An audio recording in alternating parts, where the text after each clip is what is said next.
যদি এইভাবে দেশ চলতে থাকে তাহলে জনসাধারণ আবার যে কোনো বিস্ফোরণ হবে। যারা ফেসিবাদের সাথে তাল মিলে বর্তমানে গভর্নমেন্টের সাথে জনগণের সাথে ধোঁকাবাজি করে গভর্নমেন্টের সাথে তাদের পথ ধরে রাখার চেষ্টা করছে, তাদেরকে অচিরেই উই পোকা যেরকম করে বারবার পাখা চালায়, সামনে আরেকজন লাফ দেয়, আগুনে পড়ে আবার মারা যায়, ঠিক একই সূত্র ধরে আওয়ামী লীগের মতো তারা আবার সূত্র ধরে বাংলাদেশে উই পোকার মতো লাফাচ্ছে। তাদের কিন্তু আগুন ছাড়া, মৃত্যু ছাড়া আর কোনো উপায় তাদের থাকবে না।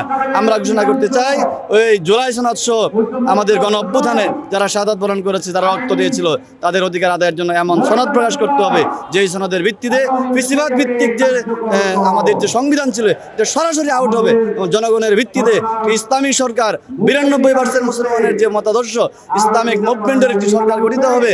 এই ধরনের একটা সনদ আমরা চাচ্ছি। আমরা এই ধরনের সনদ আমরা চাই, দেশের 92% জনগণ চায় এবং এটা বিরোধে যারা চায় তারা সন্ত্রাস, চাঁদাবাজ ইত্যাদি কাজের সাথে নিমগ্ন। আমরা সন্ত্রাস, চাঁদাবাজ মুক্ত দেশের সম্ভাবনাময় জনগণকে কাজে লাগিয়ে একটি সার্বভৌমত্ব বাংলাদেশে মালয়েশিয়ার মতো, সিঙ্গাপুরের মতো একটি রাষ্ট্র পরিণত করার জন্য জনগণের আকাঙ্ক্ষিত সরকার এবং সনদ আমরা আশা করছি এই সরকার দিবে ইনশাআল্লাহ।